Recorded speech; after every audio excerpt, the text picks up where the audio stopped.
Yesu ni furaha. Kutembea na Yesu ni furaha. Kutembea na Yesu ni furaha. Kutembea na Yesu ni furaha.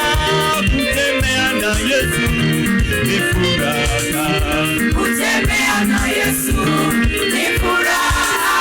Kutembea na Yesu ni furaha. Kutembea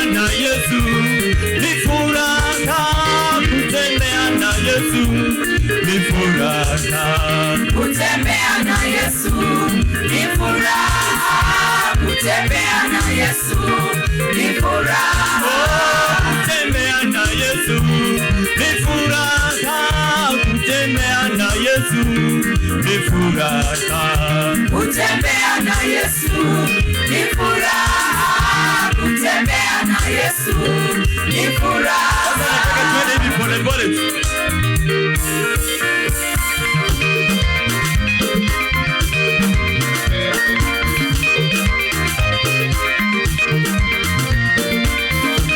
Kumchezea Bwana ni furaha. Chezea Bwana pole pole.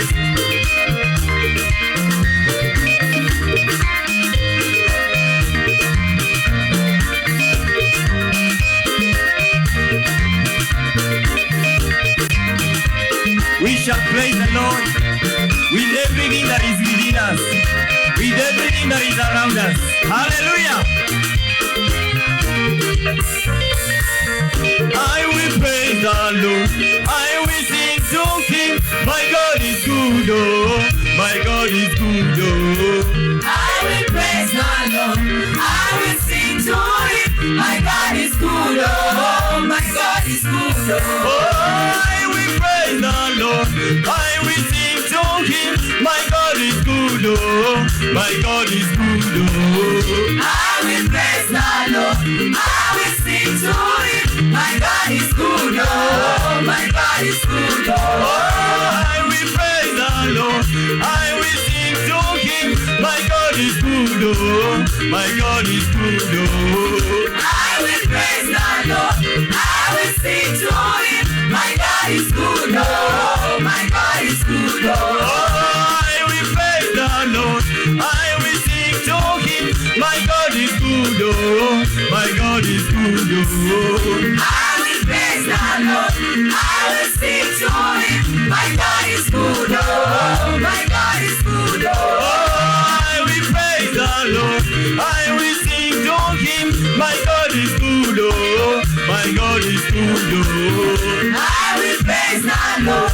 I will sing to Him. My God is good, oh. My God is good, oh. In the morning, in the afternoon, in the evening, oh my God is good, oh. In the morning, in the afternoon, in the evening, oh my God is good, oh. In the morning, in the afternoon, in the evening, oh my God is good, oh. In the morning, in the afternoon, in the evening, oh my God is good, oh.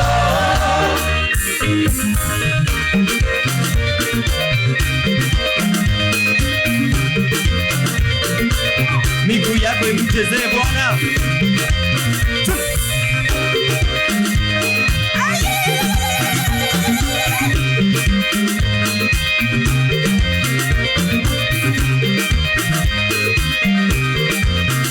I will praise the Lord. I will sing to Him. My God is good, oh. My God is good, oh. I will praise the Lord. I will sing to Him. My God is good, oh. My God is good, oh. In the morning, in the afternoon, in the evening, oh my God is good, oh. In the morning, in the afternoon, in the evening, oh my God is good, oh. He's the Lord who makes our way. He's the Lord who makes our way. He's the Lord who makes our way. He's the Lord who makes our way. My God, my God, my God, He is my God. He is my God, my God, my God. My God, njia. Tengeneza njia. Hiyo njia anayekuongoza ni Yesu.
Haleluya.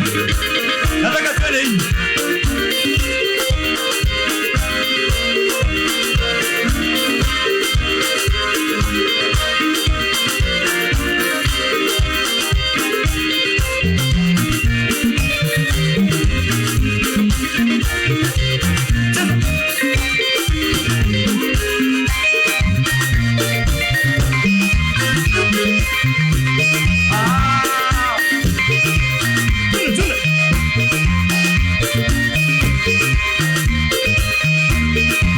Jamani usiwe mbwana jamani Kumbuka.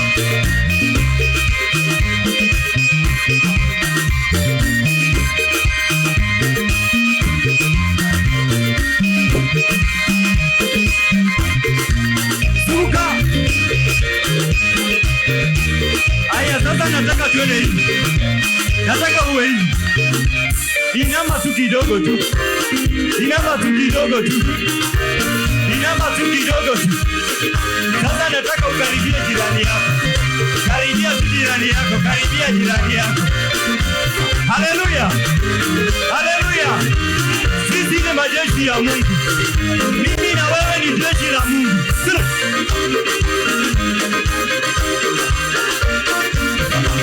Shika mtu mkono, shika mtu mkono.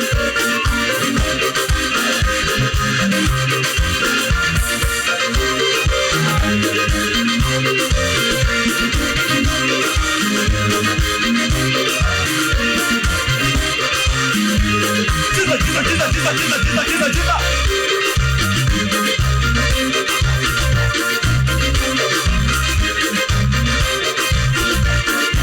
Kushoto kulia. Kushoto baba kulia. Kushoto kulia. Kushoto baba kulia. Kushoto kulia. Kushoto baba kulia. Kushoto kulia. Kushoto baba kulia. Baraka mbele. Kidogo tu. Tukisema baraka mbele tunaenda mbele. Haleluya. Baraka mbele. Unakoma huko. Haleluya. Tukisema baraka nyuma tunarudi nyuma. Because baraka za Mungu zinaenda kila upande. Tune.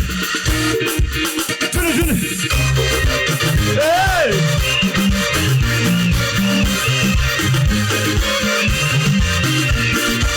Baraka mbele. Tuendelee.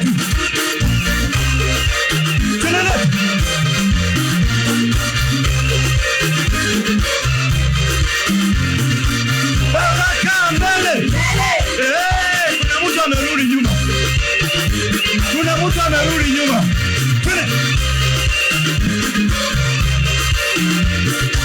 Baraka nyuma. Baraka nyuma. Baraka nyuma. Baraka mbele. Baraka mbele. Baraka mbele. Samuna vigelegele mbele.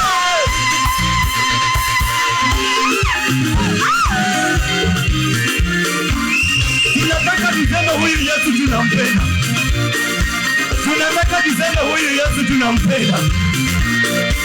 Tunataka tuseme huyu Jehova ni mkuu wa kupendwa. Haleluya. Sijui kama wewe unampenda Mungu. Mimi binafsi ninampenda Mungu. Haleluya. Mimi binafsi ninampenda Mungu. Are you ready? Are you ready? Are you ready? Pole. Kone.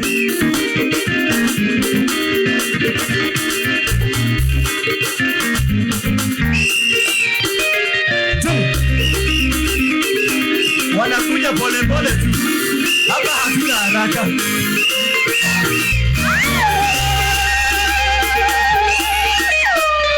Tule.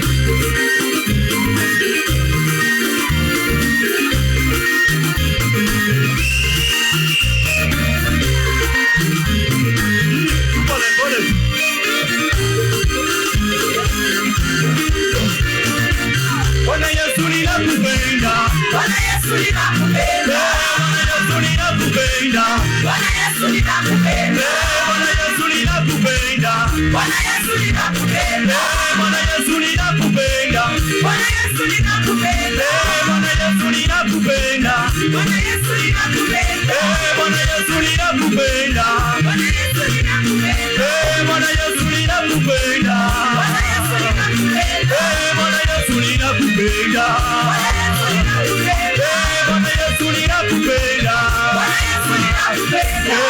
Yesu ninampenda. Bwana Yesu ninakupenda.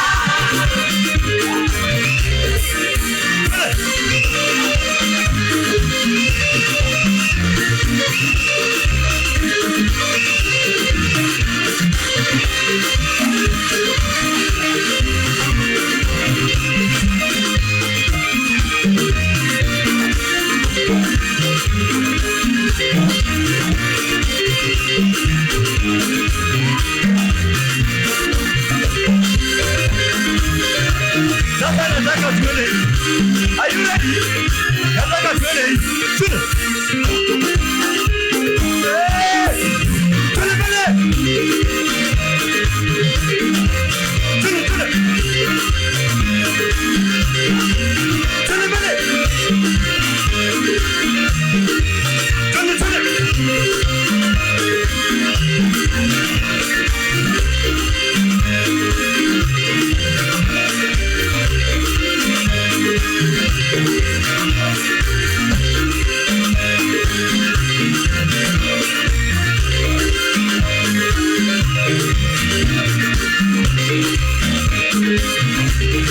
Mara ya mwisho.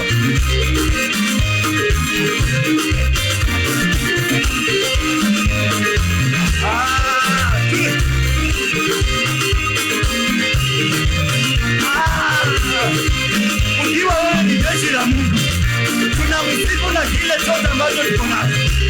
Tule.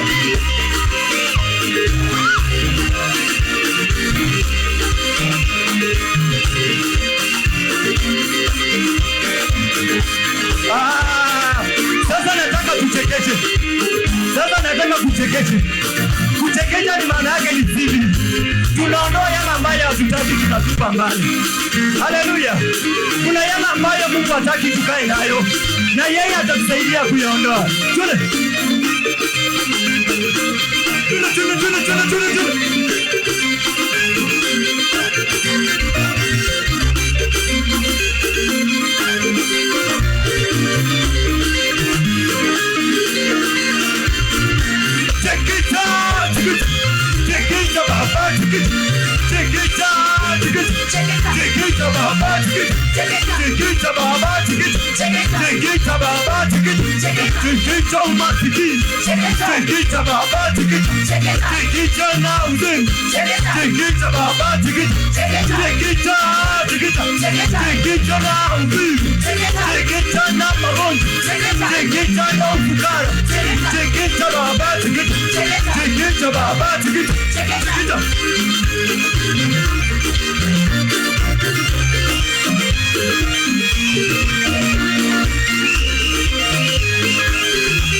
Unapotekecha magonjwa yote yanatoka.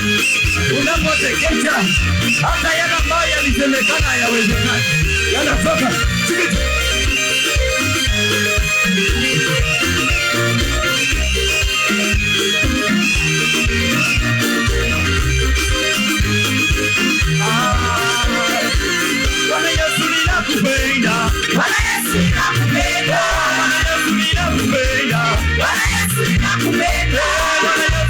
ninakupenda.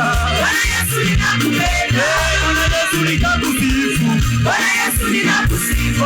Bwana Yesu ninakusifu. Bwana Yesu ninakusifu. Bwana Yesu ninakusifu. Bwana Yesu ninakusifu. Bwana Yesu ninakusifu. Bwana Yesu ninakusifu. Bwana Yesu ninakusifu. Bwana Yesu ninakusifu. Bwana Yesu ninakuinua. Bwana Yesu ninakuinua. Bwana Yesu ninakuinua. Bwana Yesu ninakuinua. Bwana Yesu ninakuinua. Bwana Yesu ninakuinua. Bwana Yesu ninakuinua. Bwana Yesu ninakuinua. Hallelujah. Ninakuinua Bwana, kuna kama wewe Jehova unastahili. Tunakupa sifa, hakuna mwingine wa kupendwa ila wewe Mfalme. tutakulinganisha na nani? Hakuna mwingine wa kuinuliwa ila wewe Tutakufananisha na nani? Wastahili sifa za mioyo yetu asubuhi ya leo. Wastahili kuabudu kwa mioyo yetu asubuhi ya leo. Hakuna aliye kama wewe Mfalme. Hakuna wa kulinganishwa na wewe Mfalme wa wafalme. Wa kutusaidia tu ni wewe peke yako Mfalme. Hakuna mwingine kando yako Mfalme wa wafalme. Hakuna wa kuinuliwa zaidi ya wewe Mfalme. You are the most high God. You are the living God. You are the God that delivers. You are the God that does wonders and miracles. You are the God that puts us around. You are the God that changes situations. You have been there from the beginning. You are now and you shall be there forever. We worship you, Adonai. Shall I give you glory? Shall I give you adoration? For you are holy, more than holy, God.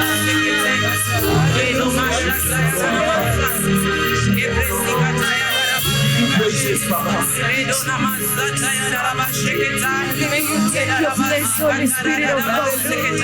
Even as we engage in worshiping you, Lord, may you take your place within us, oh God. May you have your way, Holy Spirit of God.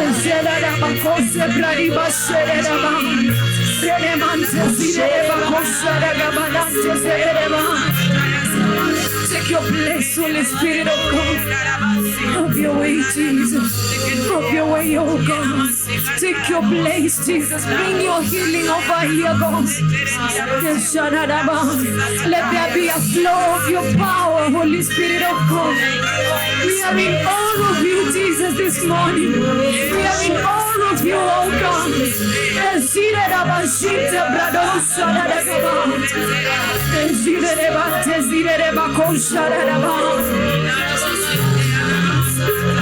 Jesus, we love you. We love you, Holy Spirit of God. We love you.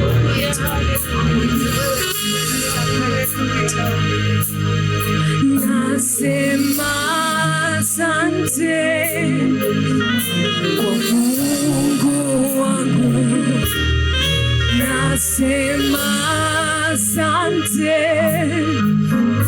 kwa wema wako, kwa maana fadhili zako zadumu milele na milele. Amina. Nasema asante kwa Mungu wangu. Nasema asante kwa wema wako, kwa maana fadhili zako zadumu milele na milele. Nasema asante, nasema asante kwa Mungu wangu. Nasema asante kwa wema wako, kwa maana fadhili zako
Nitaimba sifa zako mbele ya watu wote,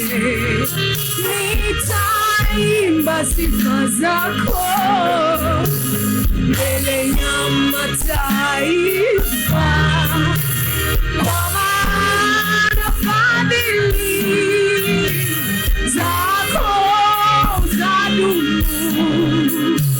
milele na milele. Amina. Nitaimba sifa zako mbele ya watu, nitaimba sifa zako mbele ya watu wote, kwa maana fadhili zako zadumu milele na milele. Nitaimba sifa zako mbele ya watu wote, nitaimba sifa zako mbele ya watu wote, kwa maana fadhili zako zadumu milele na milele.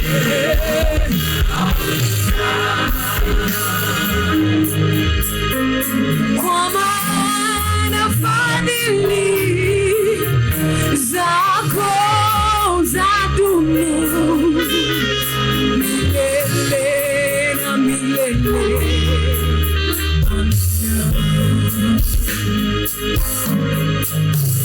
Kwa maana fadhili zako zadumu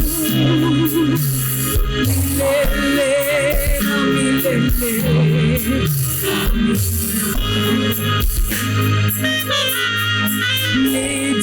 Nitaimba sifa zako, ewe Bwana wa mabwana, wewe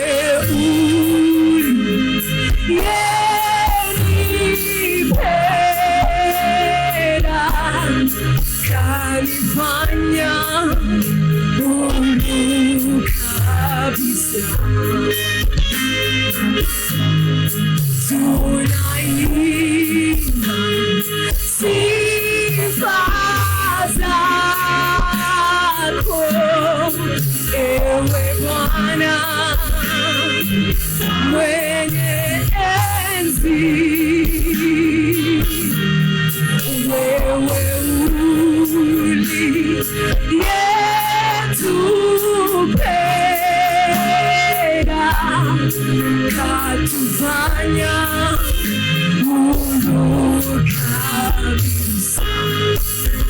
tutaimba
sifa zako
Bwana pokea sifa.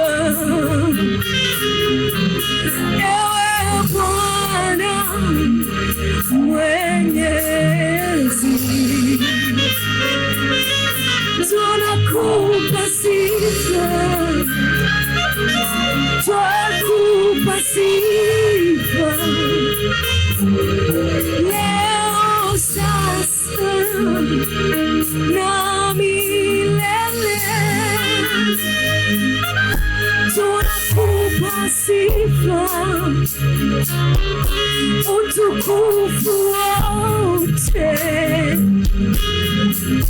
Ewe Bwana Mwenyezi, tunakupa sifa, twakupa sifa leo, sasa na milele. Twakupa sifa, twakupa sifa,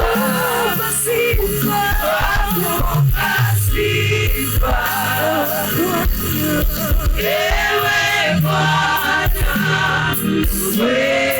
Mwenyezi, twakupa sifa, twakupa sifa, twakupa sifa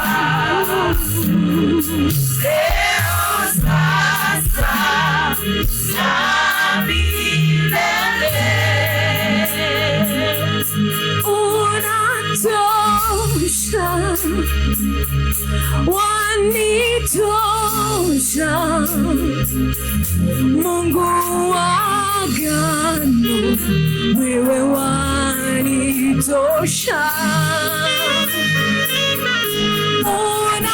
Unatosha, wanitosha, Mungu wa agano, wewe wanitosha. Unatosha, wanitosha,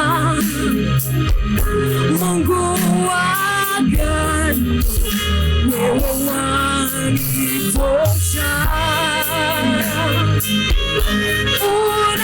Unatosha, wanitosha, Mungu wa agano, wewe wanitosha. Unatosha, wanitosha,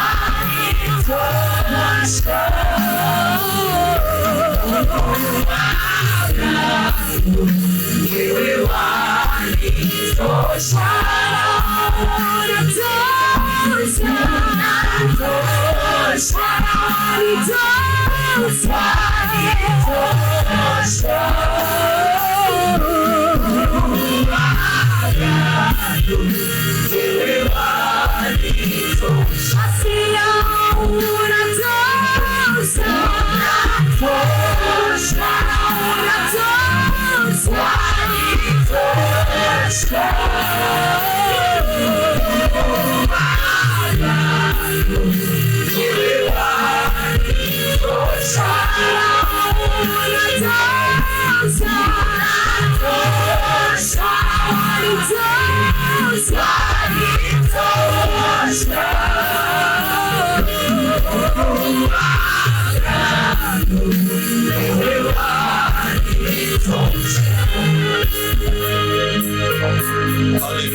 Nimeubeba msalaba wangu na kufuata wewe uliyenipenda. Nimeitua mizigo yangu kwako na kufuata wewe uliyenipenda. Wewe unatosha,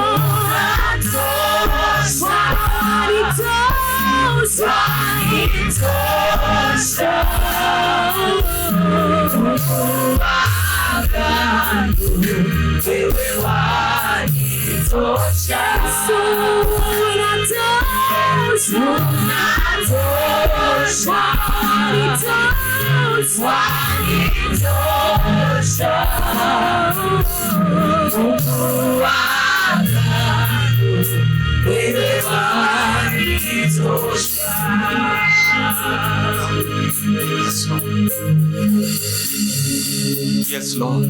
Yes. We declare today, Jesus, that you are more than enough in our lives.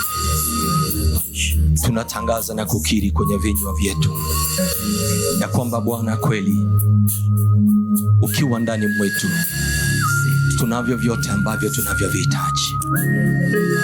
Kwa hivyo tumaini letu asubuhi ya leo lingalipo kwako Bwana. Matumaini yetu iko kwako Mfalme, maana tunajua ya kwamba ni mengi umetutenda. Wewe ambaye una nguvu, mamlaka, enzi, sifa zote ni zako asubuhi ya leo. Twakupa sifa, twakupa heshima, utukufu ni wako.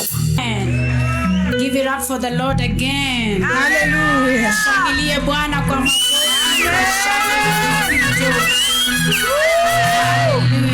Hallelujah. Ningependa umgeukie jirani yako, mwambie karibu sana kwa ibada. Mwambie wewe ni mtu wa maana sana. Wewe ni mtu muhimu sana. Mwambie wewe ni mtu wa dhamana sana. Wewe ni mtu wa kipekee. Mwambie karibu sana kwa ibada. Na karibu sana kwa Lighthouse, mahali ambapo kila mtu ni muhimu. Hallelujah. Praise the name of Jesus. Hallelujah. Ningependa tuinue mikono yetu juu. Kabla tuinue samahani, kabla tuinue, kuna mpendwa mmoja amekuja kwangu na ni vizuri niitikie mwito ambao ameniambia kwamba tuombee nchi yetu na tuombee rais wetu na viongozi. Kwa hivyo nataka uinue sauti yako na mikono yako juu, tuombee nchi yetu, tuombee rais wetu. Open your mouth for 2 minutes. Can we pray seriously? In the name of Jesus, just pray. If you love your president, pray. If you love your country, pray. If you love our leaders, pray. Pray in the name of Jesus.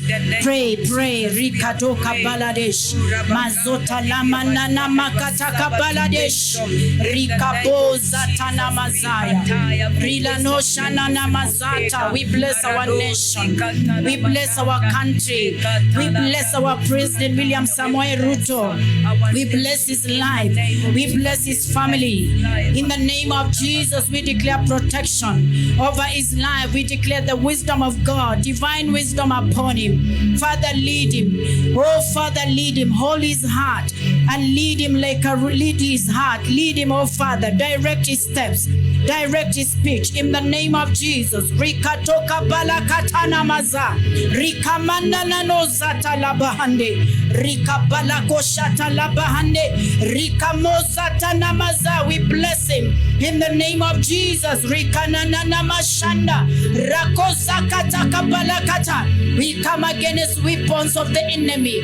We come against evil utterances. We come against negative utterances. We tear down in the name of Jesus.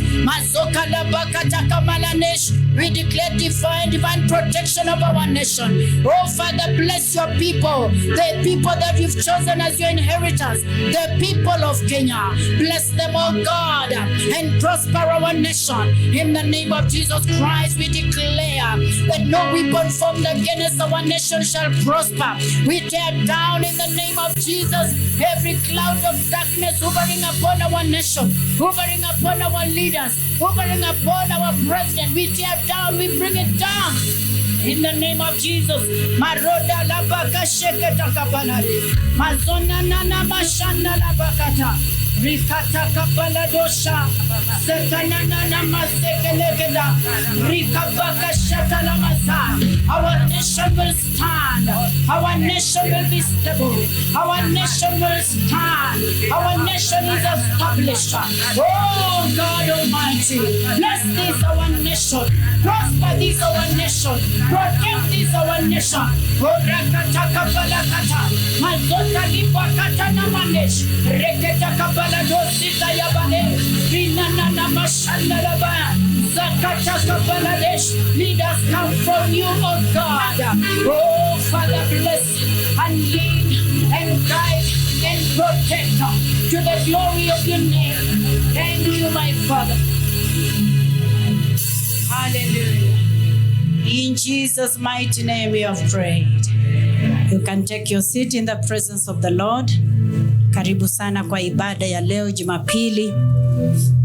Tunashukuru Mungu kwa baraka zake. Baraka zake ambazo hazina majuto. Amen. Can we appreciate our ASAF team? Continue blessing us. Amen. Hallelujah. Kwa hivyo najua kwamba Mungu ana neno lako leo. Mungu hawezi kusanya watu wake in vain. God does not gather his people in vain. Whenever there is an assembly of the saints, the Lord is in their midst. And so we thank God for his presence.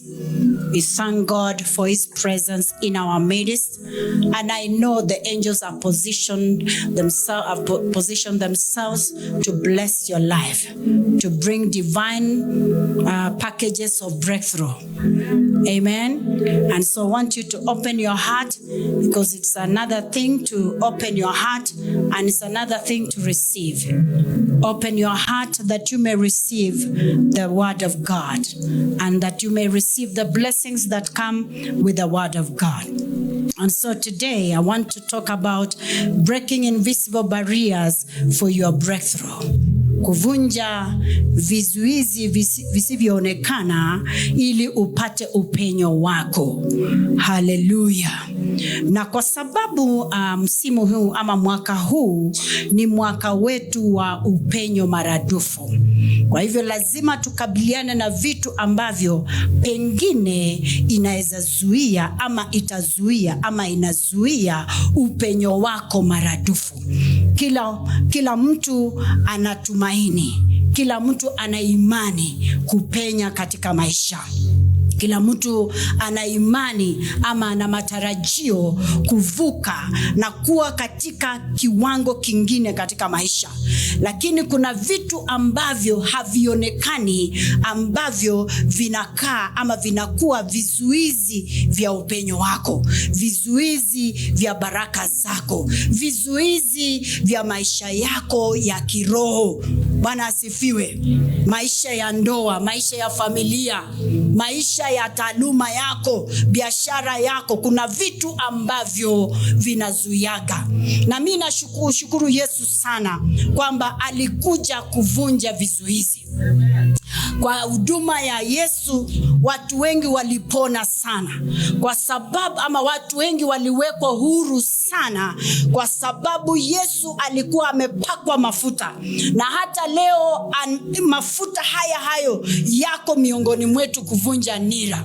Praise the name of Jesus Christ. Na ukiangalia huduma ya Yesu Kristo, alivunja vizuizi vingi sana katika maisha ya watu. Magonjwa, kupagawa na mapepo, Yesu Kristo alivunja. Na Yesu leo hako hapa kuvunja kila nira, kuvunja kila kizuizi, kuvunja kila pingamizi, kuvunja kila kiangamizi. Nimetaja vitu 3: pingamizi, vizuizi na viangamizi. Upako uko hapa leo. Na kwa hivyo nataka ukuwe na utayari wa kupokea upenyo wako. Lakini kabla tujaendelea zaidi, nataka tusome maandiko kadhaa. Na pia ningependa uelewe vizuizi hivi ni vipi, ama vizuizi hivi ni gani. Praise the name of Jesus Christ. Mimi nashukuru sana wakati tumeingia mwezi huu wa March, kuna mambo mengi sana yameendelea miongoni mwetu. Bishop amekuwa akitufundisha juu ya neno. Neno pia linavunjanga vizuizi. Ndio maana uko hapa kusikiliza neno. Neno la Mungu ni kama nini? Ni kama nyundo ambayo inapasua mwamba. Neno la Mungu ni kama moto ambao unachoma. Praise the name of Jesus Christ. Kwa hivyo Bishop amekuwa akitufundisha neno. Na hili neno leo, kila kizuizi, kiangamizi, pingamizi itaharibiwa. Itabomolewa. Itaondolewa katika jina la Yesu. Alafu baadaye ametufundisha juu ya Roho Mtakatifu. Praise the name of Jesus Christ. Roho Mtakatifu ni mtu mwema. Roho Mtakatifu ni msaidizi. Roho Mtakatifu ndiye anayetutia nguvu. Praise the name of Jesus Christ.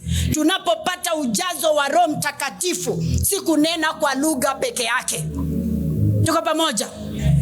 Kunena kwa lugha ni ishara kwamba umepokea Roho Mtakatifu. Lakini Roho Mtakatifu anakufundisha njia za Mungu. Roho Mtakatifu anakufundisha fia ya Mungu. Haleluya. Kwa sababu unaweza baki na kuongea na lugha lakini hauna kichwa cha Mungu. Kwa hivyo Roho Mtakatifu anapokuja juu yetu, anatufundisha kuwa to fear God. Bwana asifiwe. Roho Mtakatifu anatufundisha kutupendane. Amen. Roho Mtakatifu anatufundisha tusameane. Roho Mtakatifu anatufundisha jinsi ya kumwabudu Mungu. Praise the name of Jesus Christ.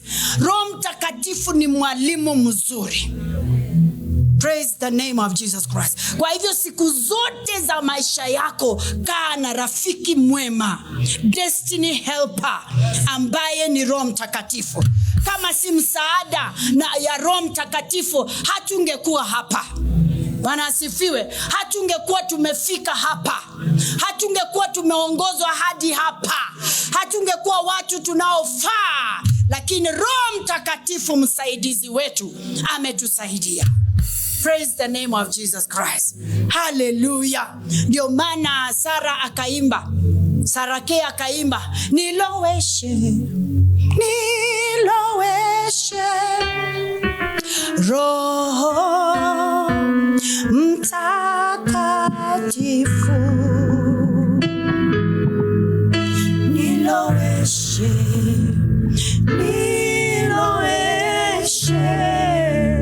na kuomba Roho, nizamishe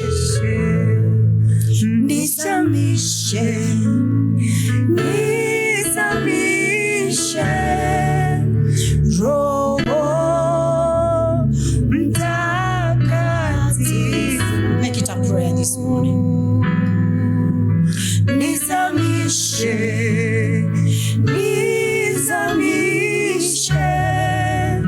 na kuomba Roho, nizamishe.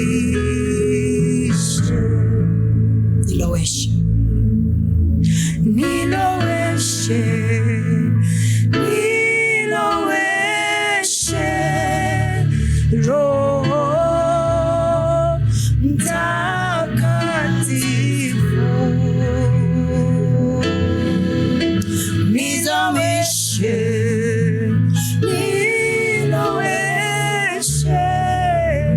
na kuomba Roho,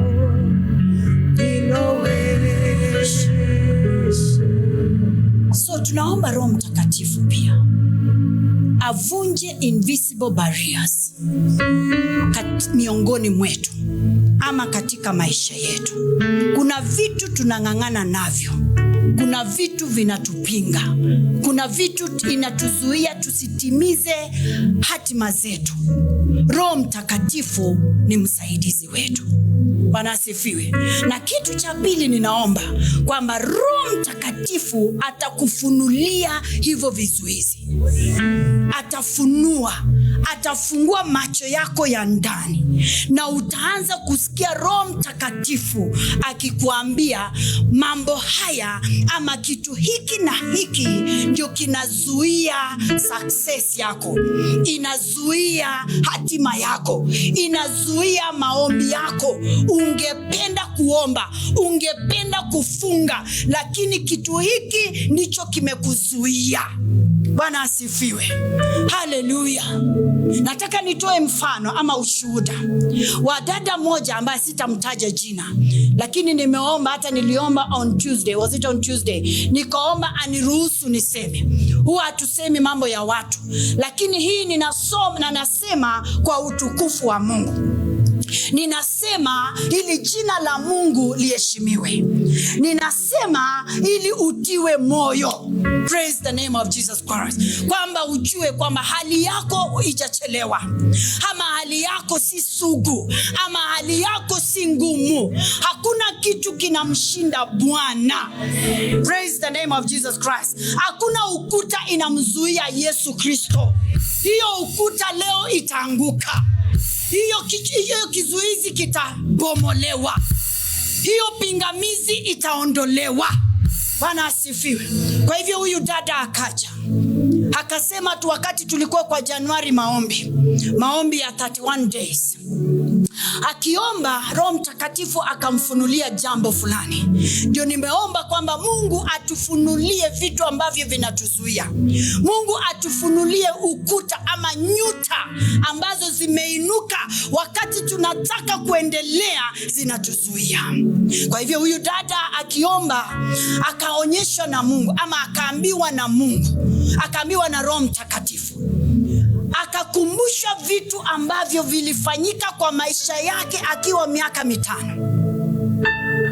Wewe unaweza kumbuka kama si Roho Mtakatifu kuleta vitu ya the past ambayo ina affect our present, kutukumbusha vitu ambavyo hatuwezi kukumbuka, hata wazazi wetu hawana habari, lakini Roho Mtakatifu anakujua hata wakati hujazaliwa, anajua mambo yako yote. Na huyu dada akasema, akakumbuka ama akakumbushwa na Roho Mtakatifu wakati walikuwa wadogo pamoja na dada yake ambaye anamfuata mgongo. Baba akawaita kwa chumba, akafunga chumba. Wazazi wao, mama na baba, walikuwa pamoja, lakini muhusika ambaye alihusika sana ni baba. Akachukua wembe na kuchanja wasichana hao wawili. Akachukua wembe, akakata mark kwa mkono yote miwili ya hao wasichana, na kutia vitu, na kutia dawa ama katia vitu kama jivujivu. Na si ati walikuwa wagonjwa, hapana. Alikuwa unajua kwa Kiafrika ama kwa communities tofauti kuna vile wanapenda kujikinga wengine. Mungu peke yake ndio analindana na watu. Usidanganywe na ati uchanjwe, utiwe vitu, ati ufungiwe makamba, ujizuie. Kama Mungu hawezi kukuzuia, hata hiyo irisi ama hiyo shanga iwezi kuzuia. Kwa hivyo I think alikuwa anafanya ili kuzuia wasichana wake, ama jambo asikuelewa, ama alikuwa anafanya covenants. Kwa hivyo akiomba, huyu dada akakumbushwa na Roho Mtakatifu.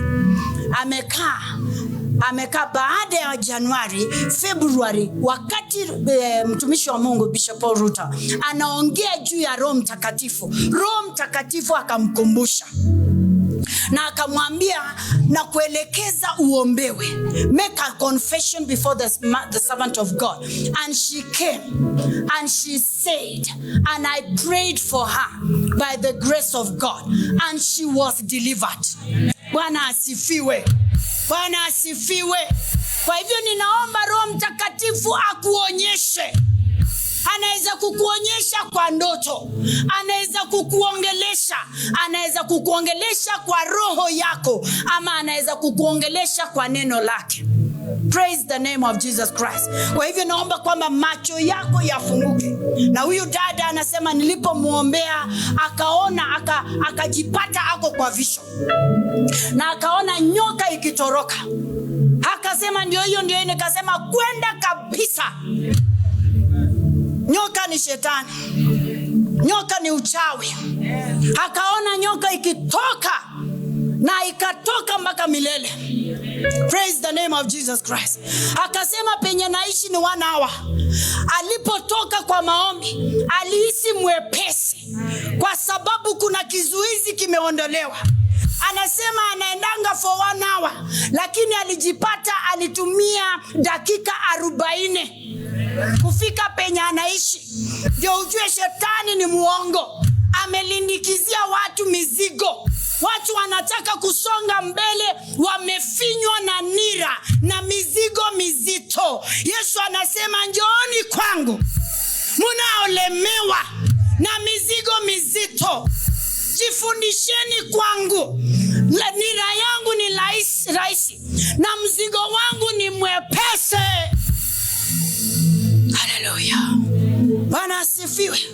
Kwa hivyo nimekuja kukutangazia wewe kwamba siku yako imefika na leo utawekwa huru. Bwana asifiwe. Jumanne na juma ngapi? Alhamisi, Tuesday and Thursday kuna vitu vinafanyika hapa. Ningependa uje. Wengine hata hawataki kuja ama hawapendi kuja ama wanataka kuja, lakini kuna kitu tu inazuianga wao wasikuje prayers ya Tuesday. Unataka kuja, kuna kizuizi tu. Kuna kizuizi. Wewe sema Tuesday ninakuja, Thursday ninakuja, na ninaondoa kila kizuizi katika jina la Yesu Kristo. Hallelujah. Breaking invisible barriers for your breakthrough. Mungu anisaidie nilete neno. Halafu tutakuwa na wakati mtumishi wa Mungu Bishop atakuja kutuongoza kwa maombi. Na nataka mtu hapa abarikiwe. Nataka mtu hapa akuamuliwe. Nataka vitu vyote ambavyo nimetaja hivyo viondolewe katika maisha yako. Isaiah 62 and verse 10. Biblia inasema, Isaiah the prophet through the Holy Spirit. And Isaiah is one of my favorite prophets. Isaiah 62 and verse 10, the Bible says, pass through the gates. Hallelujah. Prepare the way for the people. Build up the highway. Remove stones. Raise a banner for nations. Sisi tumeitwa kuwa trailblazers. Sisi tumeitwa kuwa foundation setters. Sisi tumeitwa kuwa wanzilishi. Kwa hivyo prophet hapa by the anointing anasema nendeni, go through the gates. Go through the gates.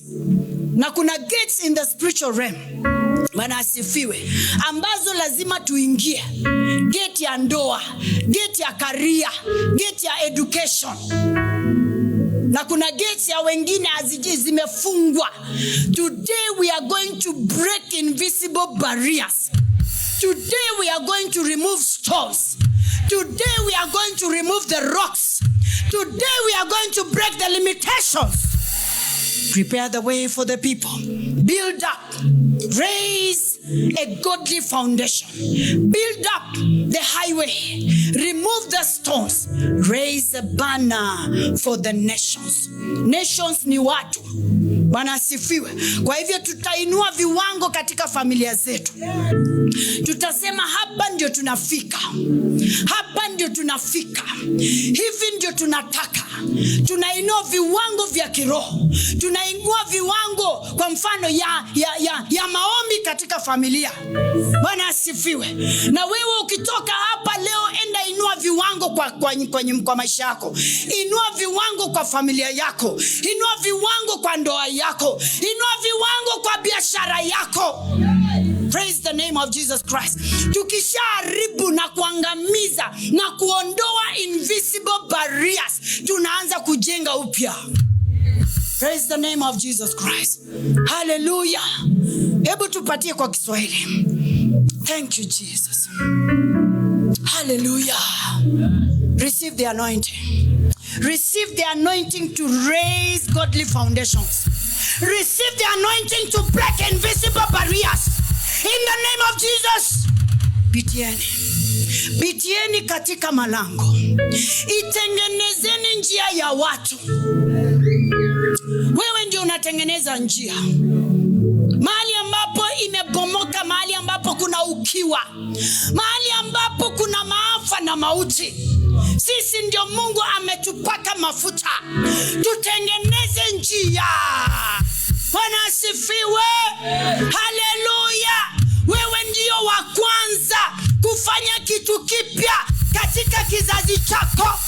Wewe ni mtu wa kwanza katika familia yako kufanya kitu kipya. Haleluya. Haleluya. Nilikuwa ng'ambo pamoja na mama wangu na nikakutana na mama moja ambaye alikuwa mjane. Mama mzungu Mnoshka. Norwegian nuko inaitwa Norsk. N-R-O-R-S-K. Norsk.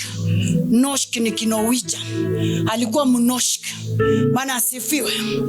Na akasema wazazi wake hawakuamini katika magari. Waliendesha mabaskeli. Unaona, naongea juu ya viwango. Tutengenezee watu njia. So wakaweka viwango, na nchi ya Norway ni nchi tajiri sana. Hawezi tofautisha maskini na tajiri. Nyumba zote ni sawa, magari yote ni sawa. Kwa hivyo ni ngumu sana. Lakini japo kuna utajiri katika nchi, kuna watu wamejilimit kwa mawazo yao. Kuna watu wamejilimit kwa vichwa vyao. Na wazazi wake walipoondoka, yeye pia aka-inherit, na yeye na siblings wake waka-inherit baiskeli. Yes. Anapita baiskeli, iwe snow, iwe mvua, iwe sama. Anakanyaga baiskeli yake. Anakuja kwa mikutano ya maombi na anarudi na baiskeli yake. Wakati mwingine huyo rafiki yake, kuna rafiki yake wanapendana sana, ana gari. Anamwambia, I don't have a car but my friend has a car. She's going to drive me. Mimi nikasema hii ni pepo ishindwe sana. Ishindwe sana roho ya kukanyagia watu. Sawa, ni kupenda kwake, lakini mimi sipendi. Mimi nikanyage baskeli. Ati kuanzia hapa mpaka Elgon View. Alafu nyinyi mnanipita tu, alafu niko tu kwa mabaskeli tu. Kina Misisila hapo wananipita. Kina Ana hapa wananipita. Ati niko kwa bike kwa sababu baba yangu aliendesha baskeli na mama yangu, hata mimi niendeshe baskeli. Hiyo pepo nyeusi ishindwe kabisa katika jina la Yesu. Na watoto wake wa huyu mama wakasema, sisi tunakataa roho ya baskeli. Wakasema, mama yako na baba yako wazazi wako waliendea baskeli, ukauridhiwa baskeli. Wakasema no, tuna refuse by spirit, bicycle spirit. We refuse bike spirit. Na wakajinunulia magari. Maana asifiwe. In Norway. Hallelujah. Hii vitu ya kusema Afrika kuna maskini, hata huko watu wanania tofauti, wanafikiria kitofauti. Lakini leo tunafanya nini? Itengenezeni njia ya watu. Tunasema tunatoka kwa hii kiwango, tunaenda kiwango kingine. Na tunavunja kila barrier, tunavunja kila kiangamizi, na tunasema tunapita hapa. Njia ya baraka, njia ya maisha mazuri, njia ya ndoa mzuri, njia ya afya njema, tunapita hapa. Njia ya international, tunapita. Micah chapter 2 and verse 13. Thank you, Jesus. Micah 2:13 nasema, the one who breaks open will come up before them. They will break out. Say, I will break out. Say, I receive the breaker's anointing. Say it loudly. Loudest. Say it loudest. I can't hear you. I receive the breaker's anointing. I can't hear you. I receive the breaker's anointing. Say it to the atmosphere. Say it to your ancestor. I receive the breaker's anointing. Hey. Yes. Say it louder to evil altars. And I break open. Say, I break open. ninavunja, ninafungua katika jina la Yesu, na ninatengeneza barabara, ninatengeneza njia, ninatengeneza barabara katika jina la Yesu. The anointing of God is upon us to break open. Alafu inasema they will break out, pass through the gate, thank you Jesus, and go out by it. Hey, ukishafungua mlango ingia. Pana fungua na unawacha wazi. Ingia na wengine wakufuate. Bwana asifiwe. Kama umeweka viwango vya education, fungua na uingie na wengine wakufuate. Fungua alafu wewe enda mbele, tangulia ukifyeka misitu na kung'oa visiki ili wengine wakufuate. Praise the name of Jesus Christ. Hallelujah. Nataka nisonge lakini sisonge. Juzi Bishop jana Saturday, ilikuwa Saturday, Friday, tulikuwa tunatembea, akanipatia ushuhuda. Na unajua ushuhuda hazizeekangi. Do you know that? Naweza sema ushuhuda yangu haizeeki kwa sababu ni matendo ya Mungu. Ninaweza sikia leo, nisikie kesho kutwa, nisikie mara 100, mara 200, mara 1000, haizeekangi. Kama ushuhuda yako inazeeka, usikubali. Ati hiyo ushuhuda nimetoa sana, toa. Ni Mungu alikutendea. Akasema mara ya kwanza akienda UK, gatekeepers in the spirit wakataa kumzuia. Na alipokuwa naongea, kuna siri nikapata siri fulani. Akasema amepata barua, alikuwa aende na mwenzake akanyimwa visa, yeye akapewa. Si Mungu ni Mungu wa favor. And favor is not fair. Say favor is not fair. Hey, inainua wewe na inaleta mwingine chini. And that is not my problem. Ask God. Praise the name of Jesus Christ. It's not my problem. You ask God and position yourself, and God is going to elevate you. Can I hear you? Amen. And then sasa amepata barua. Sasa mwenye host alikuwa anatoka Denmark. Aliposikia huyo alikuwa mtu wake, alikuwa point man wake hapa Kenya ama hapa Wasingisho. Na before that Bishop alikuwa ameorganize mkutano kwa ajili ya huyu mtu. Alikuwa anataka wachungaji, akaleta wachungaji, akafanya mkutano mkubwa sana. About 200 pastors gathered. And so this man of God from Denmark akasema, how can I reward you? I will reward you by opening a door for you to come to UK. We have an EU meeting which will be done in the UK. Hallelujah. So wakaenda embassy ya UK na wakasubmit makaratasi. Mwenzake akanyimwa, yeye akapewa. Na wewe usinyimwe. Kati ya wengi wewe favor ikulocate. Say aloud amen. Praise the name of Jesus Christ. What affects others is not permitted to affect you. Praise the name of Jesus Christ. So alipopata visa, alipojulisha sasa yule host wake, the host was not happy and his countenance changed. Akasema, no, you are not coming. Bishop ni nani? Akasema, I'm coming. Hivyo ndio una attack forces. Una attack in prayer na una attack kwa kuongea. Wewe usinyamaziange vitu vingine. Wakisema ukuje unasema umuji, nasema namuja, nakuja.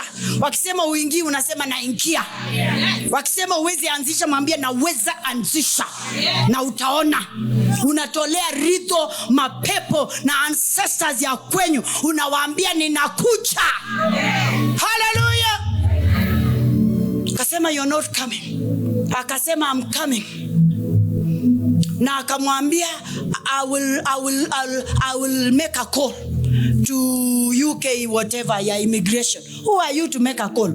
Wanafikirianga wa Afrika ni wapumbavu, waelewi. Wewe kutoka Denmark ati kwa mfano Pastor Linet unaenda ati wewe ni umeni-invite. Alafu unasema I'm going to make a call in Finland. Who are you? Who gave you the number? Who are you teaching? I cannot be teacher. Say you cannot teach me. Say you cannot teach me. Ongea na hiyo mapepo na ma spirit Na hiyo powers mwambie you cannot teach me. You cannot teach me. Amefika Heathrow. Hakupitia Heathrow, alipitia sehemu nyingine. Alipofika hiyo airport akaandika message. Akaandika na hasira. Akasema nimefika mahali fulani. I'll be landing this time, and if you're making a call, make. If you want to make a call, make. Kafika akasema, so akajibu after 30 minutes akamwambia please come, just come. That's how you confront powers. That's how you confront gates. Gates ni humans, ni human beings. Gates ni spirits. Gates ni powers. Gates ni forces. Si gate mlango. Are we together? If you do unanenea, praise the name of Jesus Christ. Na alienda ama kwenda? Maana asifiwe. Na aliattend EU conference ama kuattend? Wewe watu wanakutishia tu, wanakutishia watu wa kwenu, na wewe unanyamaza. Invisible barriers ainyamazi wangu. You have to speak to them. Mimi nikanenea traditional culture.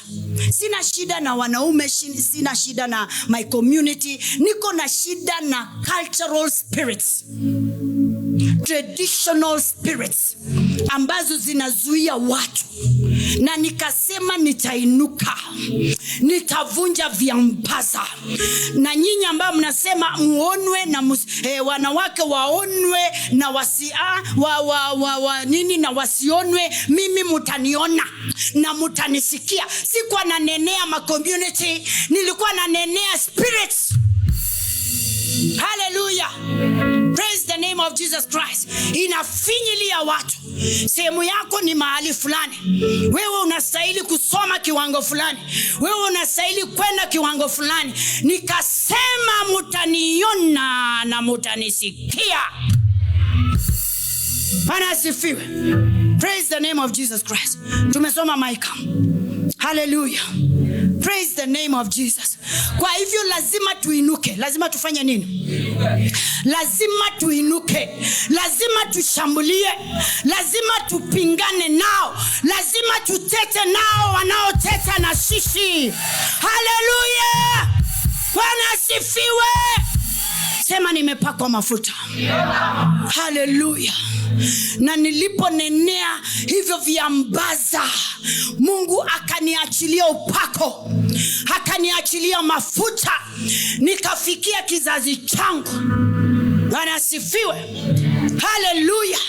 Na milango ambayo ilikuwa imekuwa reinforced ikafunguka, kwa sababu niliamini Mungu ambaye abagui, Mungu asiye na ukabila. Praise the name of Jesus Christ. Hallelujah. Isaiah 45 and verse 2. Na wewe ukuwe na imani sugu. Sema imani sugu. Sema imani sugu wewe. The breaker, no, I will go before you. Mungu anatangulia mbele yako. And make the crooked place straight. I will break in pieces the gates of brass and cut asunder the bars of iron. They say that is my God, the limit breaker, the barrier breaker. This promises the destruction of formidable and an unseen barriers. Amen. Praise the name of Jesus Christ. And whatever is born of God does what? Overcomes the world. Say, I am an overcomer. Invisible barriers are unseen obstacles that the enemy presents to hinder your progress, your identity, your destiny, etc., etc. The unseen.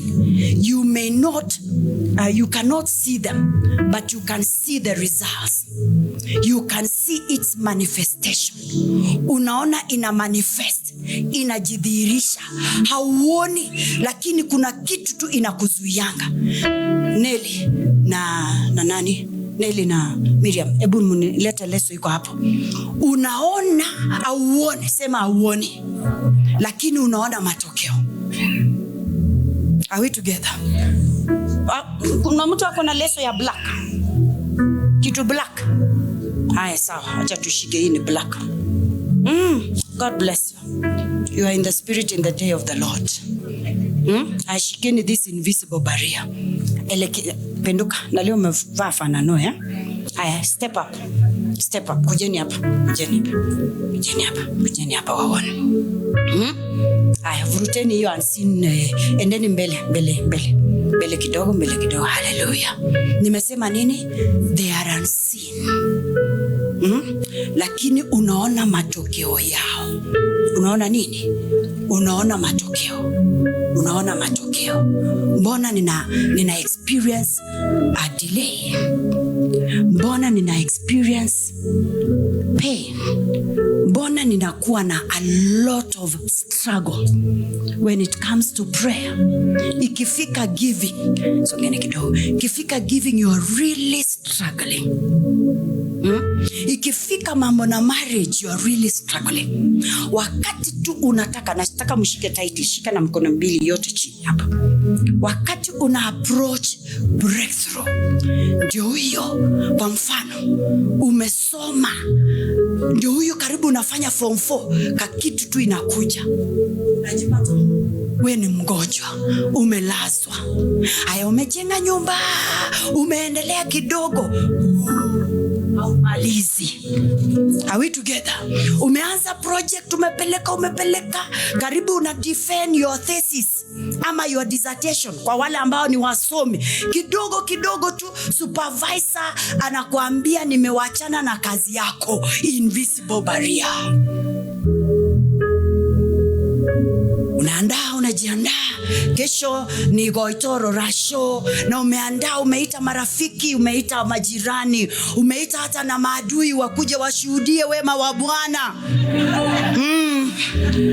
Umeita schoolmates, comrade power, kujeni muone witness what God has done in my life. Umeandaa, umealika event providers, bla bla bla bla bla. Ndio huyo unaenda siku yako imefika, invisible barrier inakugonga na unaanguka msamba. Amka na kupasuka msamba. Am I speaking to someone? Invisible barriers are real. Invisible barriers are evident. Hauoni, lakini wakati unataka kufanya jambo, kuna kitu kinakuzuia. Nimesema nini? Invisible barriers, shikeni tu hiyo kitambaa. Invisible barriers are unseen obstacles that the enemy presents to hinder your progress, your identity. Wengine hata hawana jina. Ndio maana big pastor ametuelekeza, omba jina yako ibarikiwe. Your identity imepotea, haujui wewe ni kijana ama wewe ni nani. Haujijui, but you find your identity in Christ. So these invisible barriers fight your identity. They fight your destiny. Unseen forces, I'm still defining. Unseen forces that hinder or obstruct a person from progressing in faith. From progressing in what? In faith. Unapenda Mungu sana. Unataka kujitoa kwa kazi ya Mungu. Unataka kutumika na Mungu. Na una purpose, una make New Year's resolutions. Na unasema mwaka huu, Tuesday prayer, every Tuesday sitakosa. Mwaka huu wakati tunatangaza 31 days of prayer, haki, I will fast for 3 days. Ndio hiyo kabari ya kinajimanifest. Inakwambia unajaribu na breakfast, the next day ni history. They fight your journey of faith. Unasema Bishop has talked about systems, has talked about the system of giving. Hallelujah. Next month when I receive my salary, na kuna watu wamepokea salary already. Unapopata salary, ndio hiyo invisible barrier. Hello, ng'ombe ni mgonjwa, ututumie 5,000. Mbona umenyamaza? na umetuma hiyo 5,000 na hiyo 5,000 ndio tithe. Am I speaking to someone?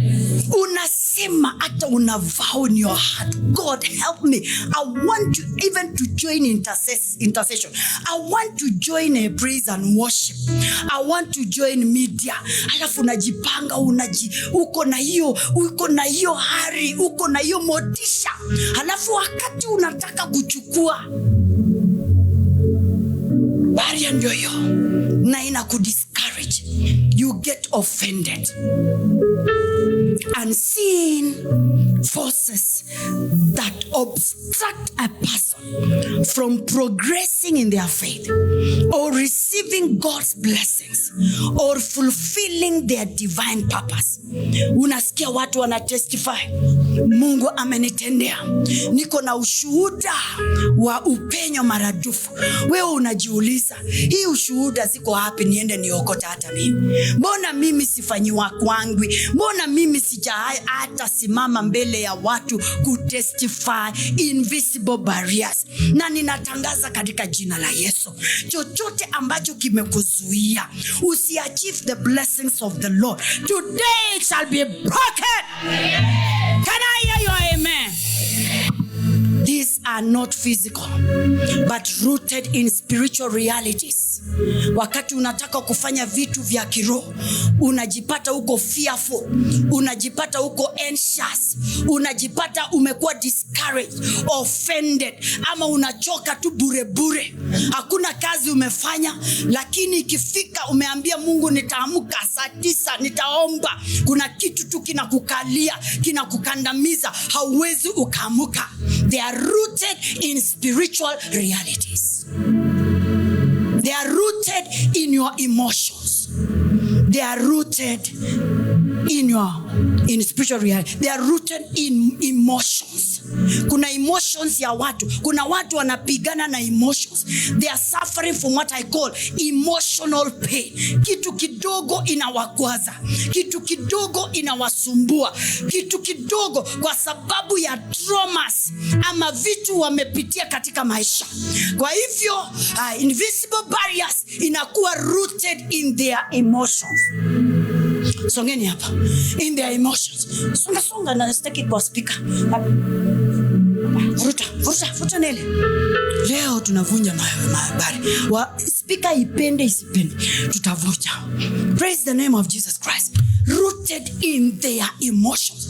And that is why unapata watu are so bitter. Hata wajakwazwa na mtu tu alikuwa anasema misisile siwe misisile, nataka usonge nipanguze.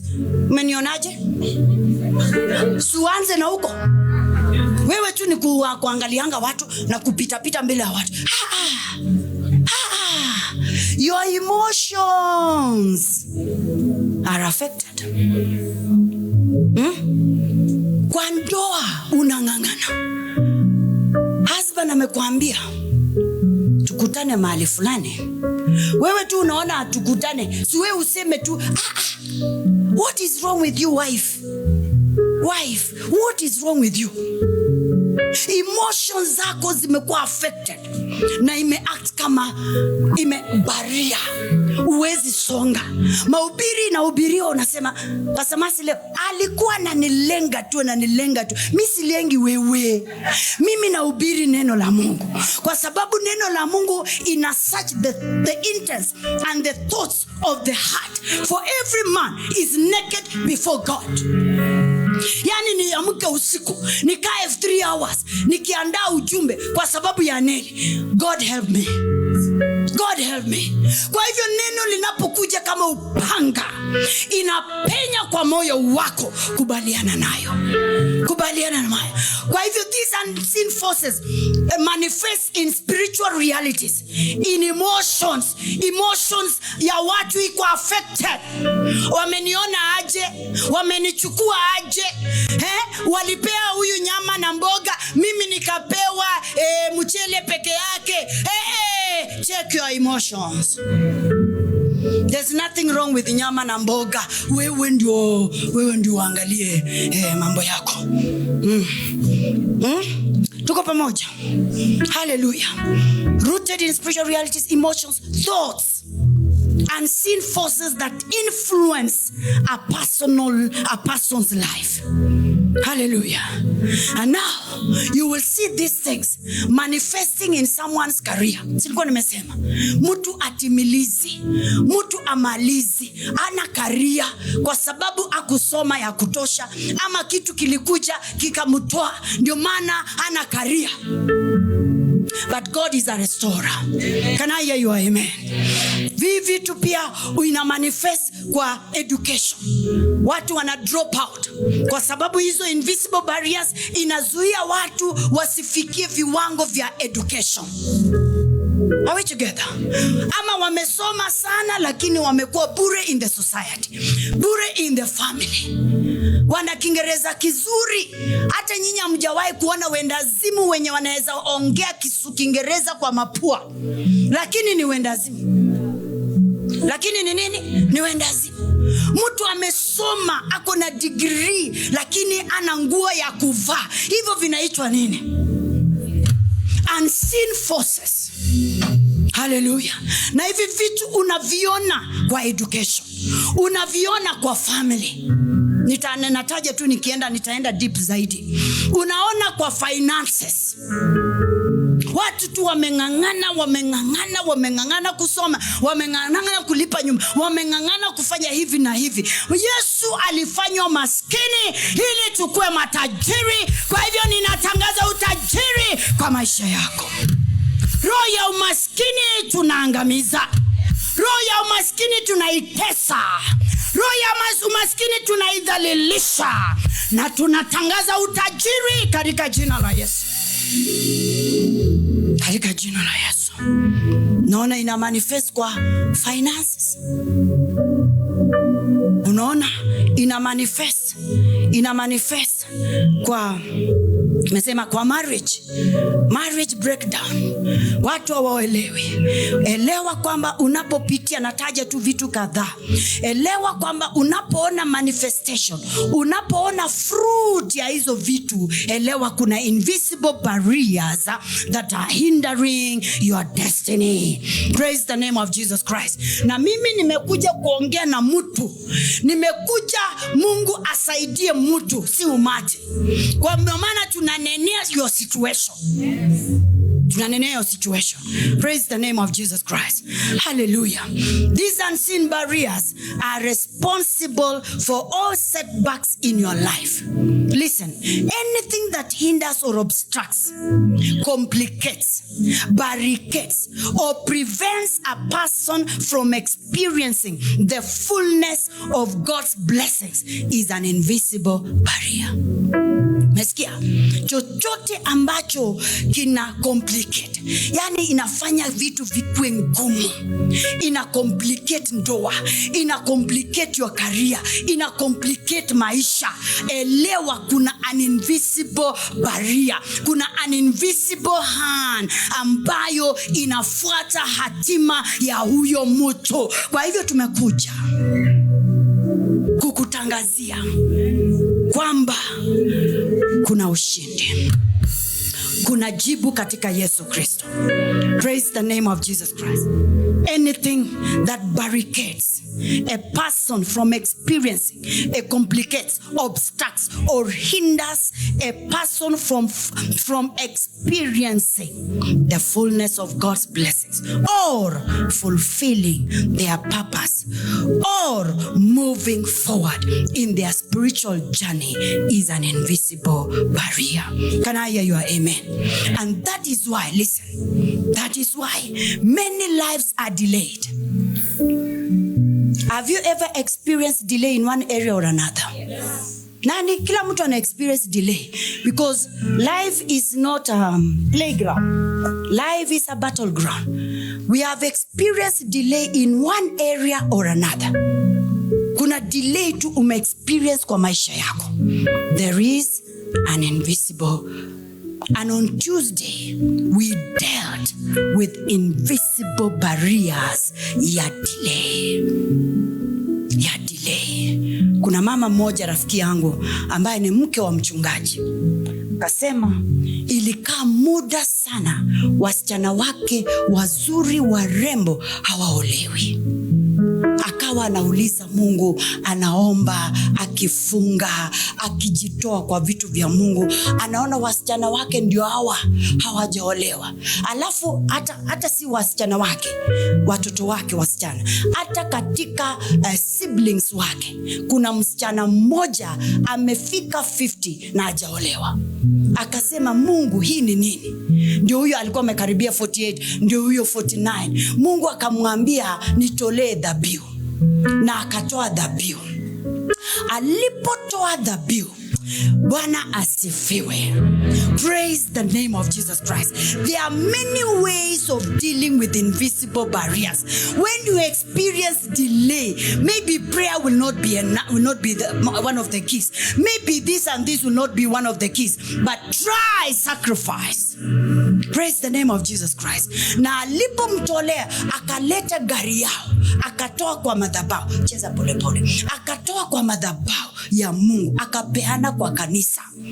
Alipopeana, dada yake at 50, baria ya kutolewa, tuweke chini mtatoa, baria ya kutolewa ikavunjika. Msichana at 50 akapata mtumishi wa Mungu. Bwana asifiwe. Sema sijachelewa. Sema sijachelewa. Sema tu, sema sijachelewa. Sema kwa sauti hiyo, forces isikie sijachelewa. Ambia invisible barrier sijachelewa. Inueni hiyo invisible barrier.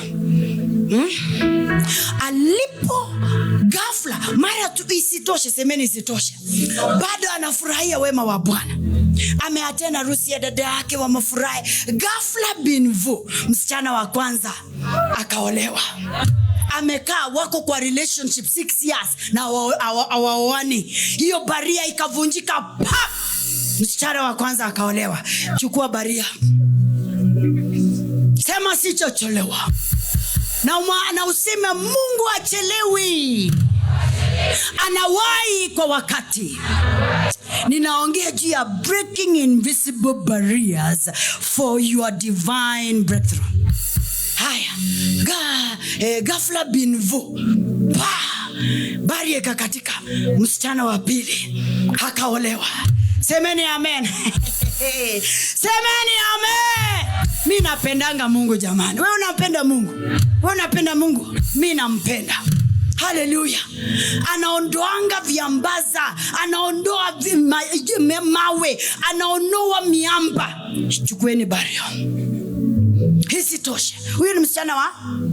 Haya, juzi nisiseme juzi gani, kuna majuzi mingi. Bwana asifiwe. Msichana wa 3 ameolewa. Sio ikuwa ushuhuda yako. Endelea kushika hiyo kitu. Praise the name of Jesus Christ. Ninatangaza kuchelewa ivunjike kwa jina la Yesu. Kwa jina la Yesu ivunjike. Na Mungu alete divine acceleration kwa maisha yako. Praise the name of Jesus Christ. Amen.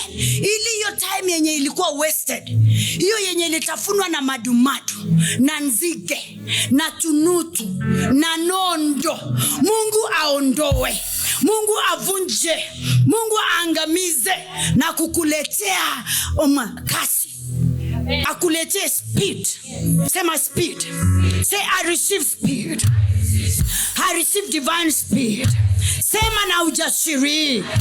Sema na upako. Sema na ukweli. Bwana asifiwe. Praise the name of Jesus Christ. Hallelujah.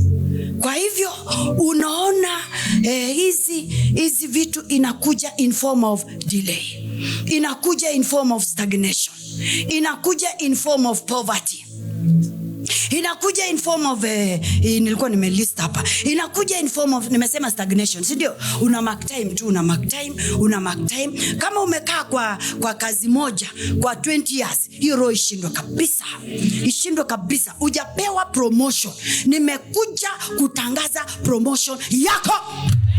Bwana asifiwe. Mrs. nani Koski, hebu simama mami. Hebu simama. Wacha nitoe mfano yake kwa sababu tutumie vitu ambavyo tunaona na tunashika na tunanusa. Tutumie ushuhuda za kutembea. Mrs. Koske amekaa kwa grade 1. Na yeye hata ni older than me. Aliingia kufundisha mbele yangu. Lakini amekaa kwa 1 grade muda mrefu. Siku moja nikamwambia, "Mama, Mungu ameniambia anaachilia promotion yako." Praise the name of Jesus Christ. Akatolewa kwa hiyo grade, akapelekwa kwa the next grade. Amen. Haya, isitoshi. Juzi amekuja kuniletea ushuhuda tena. Akasema interview ilifanywa. Kweli si kweli? Bwana asifiwe. Interview imefanywa na akawa kati ya wale walikuwa shortlisted. Huyo si ni Mungu wa divine acceleration? Stagnation in your job be broken. Stagnation in your life be broken. Sinisikie amen yenyu. Hata nyinyi hata hamsemi amen, malaika wawachilie baraka. Praise the name of Jesus Christ. Hallelujah. Hiyo vitu ya kustagnate. Umekaa. Tunakataa kukaa hata kwa nyumba moja. Si mbaya kuanzia self-confused ama self-contained, msiitanga hata confused wewe. Unajua ukiita self-confused unaita roho ya confusion. Na hiyo inaleta barrier. Inaleta nini? Hautakaa kwa hiyo one room forever. Utatoka. Praise the name of Jesus Christ. Utatoka kwa sababu stagnation si mapenzi ya Mungu. Kukwama kwa sehemu moja muda mrefu si mapenzi ya Mungu. Kama Yesu angekuja kwa huyu jamaa wa 38 years, angekuwa bado hapo mpaka leo. Amestagnate kwa sababu angeweza kujitumbukiza kwenye kidimbwi. Lakini Yesu akakuja akasema, "What can I do for you?" Badala ya kusema nataka niingie kwa maji, anasema sina mtu. Wewe umesema sina mtu. Ndio maana mtu ni wewe. Bwana asifiwe. Sina mtu wa kunipelekea makaratasi, sina mtu wa kuni-introduce. Si Roho Mtakatifu akuintroduce, si Roho Mtakatifu akuannounce. Praise the name of Jesus Christ. Na wewe pia ujiannounce. Bwana asifiwe. Sema mimi ni mtu mzuri, ninajua kupika keki. Hata wewe ujitangaze. Kwa kujitangaza unaondoa mabaria. Bwana asifiwe. Lakini wewe unaona tu chapati zako hazitoshi, mandazi zako hazitoshi, nini haitoshi. Inatosha. Sasa hivi vitu ya kusema sina mtu. Yesu akamwambia, "Nikufanyie nini? Sina mtu wa kunitumbukiza." Akamwambia, "Inua godoro yako. Enter." Bwana asifiwe. Pick your mat and go. Ama pick your what? Your mattress. Alikuanga na mattress lakini ilikuwa flat. Pick your mattress and go. Chukua godoro yako na uende. Maana asifiwe. Wacha kulialia hapa na kusema sina mtu. Hata hiyo ina create barriers. Hallelujah. I see you moving forward. I see you breaking command moving forward. Your car is the next to be dedicated. Your house is the next to be dedicated. Your visa is the next. Bwana asifiwe. Hallelujah. I see someone crossing borders. I see you crossing borders. I see you flying. I see you flying. I see you flying. I see you taking off. Because the spirit of stagnation has been broken. Praise the name of Jesus Christ. Hallelujah. Si tusimame tuachie hapo. Ina manifest kwa poverty. Say poverty, I break your power. Poverty is an orphan. Say an orphan. Poverty has no friend. Say has no friend. Poverty has no parents. Say no parents. Poverty is alone. Ambia poverty, you are alone. Sema kwa sauti, you are alone, I'm not with you. Mwambie umaskini, wewe ni yatima, wewe ni orphan, hauko na mimi. Praise the name of Jesus Christ. Ina manifest kwa failure. Ina failure after failure after failure after failure. Nimesikia ndugu moja alisema amerudia akarudia shule, akarudia mpaka yeye peke yake ni mrefu. Yeye peke yake ni mrefu failure.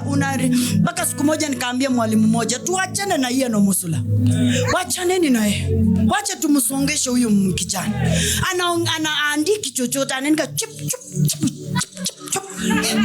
He could not construct a sentence. Lakini naambiwa huyu kijana siku hizi ni fundi hodari. Ni fundi study. Nikaambia class teacher, mimi nilikuwa mwalimu wa Kiswahili na yeye class teacher alikuwa mwalimu wa English. Nikamwambia tuachane na huyu kijana. Tutamrudia mpaka amekuwa mrefu, watu wanakuja wanapita. Hiyo roho ya stagnation tunakataa. Hata kwa mimi nashukuru serikali ilitoa repetition.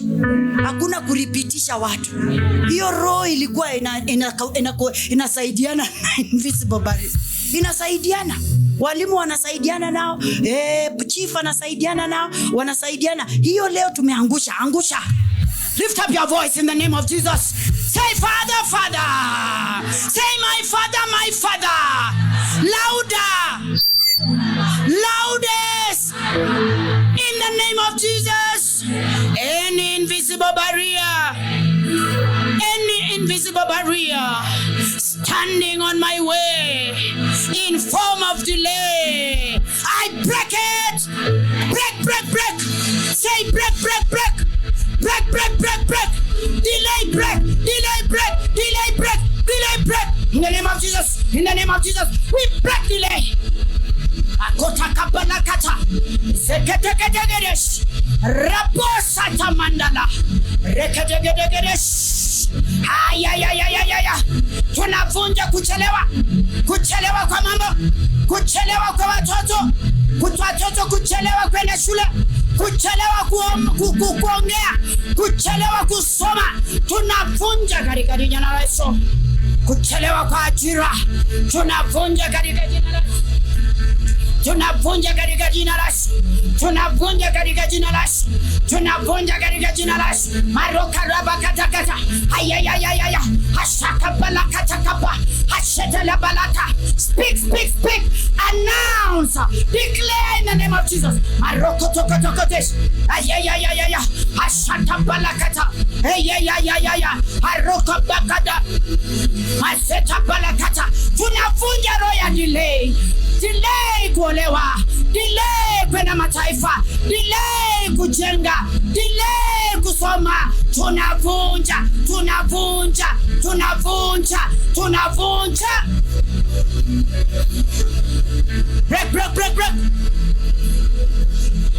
Wewe usijali jirani, wewe kabiliana na hali yako. Baby jirani ana shida, wewe kabiliana nayo. Kabiliana na roho ya delay. Watoto wamefika kuolewa, wajaolewa. Vijana wamefika kuwa hawajaoa. Watoto wamefika umri ya kuongea, hawajaongea. Tunavunja roho ya delay. Shatabalakata. Father, release the anointing. Release the anointing upon us. Release the anointing upon our lives. Oh, to break yokes of limitation, to break yokes of delay in our lives. In the name of Jesus. Maroka balakata kabala. Hayayayaya. Hashata baladia. Hasota bilaka. Harekedegedegedesh. Rika balakota kaba. Pray. Name of Jesus. Shakala badahada. Reketegedegede. Wengine hapa wamechelewa kupata kazi. Tunaachilia kazi yako. Hautachelewa kupata ajira. Hayayayaya. Tunavunja katika jina la Yesu. Arokatika balakata. Asokataka balakata. Arekedegedegedesh. Areke balakata.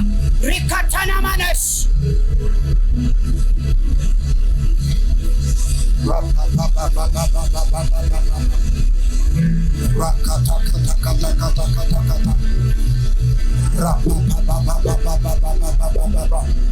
Come on, be more aggressive, be more aggressive, be more militant, be more militant, be more militant.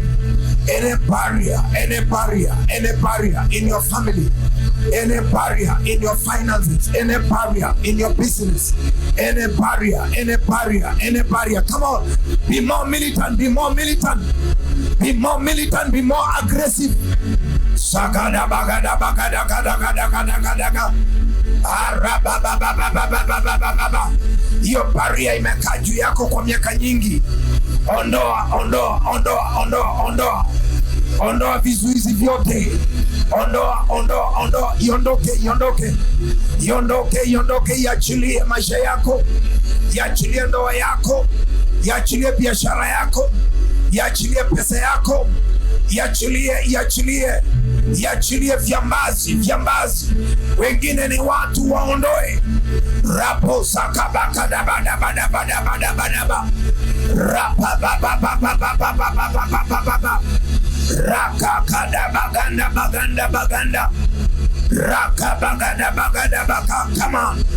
Come on, be more aggressive, be more militant. Whatever is holding your children, whatever is holding your life, whatever is holding your business, whatever is holding your career, whatever is holding your call, be more militant. Don't mind your neighbor. Be more militant. Sagabadabadaba. Kwa watu wengine ni visa imechelewa kwa muda. Rabaganda bakanda bada. Hautasuiliwa na hiyo embassy miaka yote. Teke. Rabababababababababa. Sakanda bakanda kada. Let it give way. Let every barrier give way. Come on, be more militant. Be more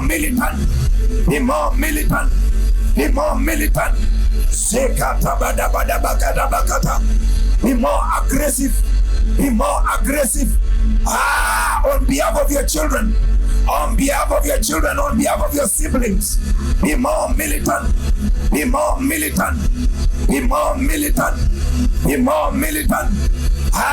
Shakabada.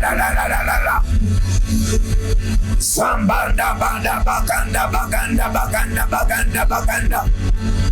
Rapo baba. Rapa sagada da yata. Seke teke lebo. Rapo soko toko barabo.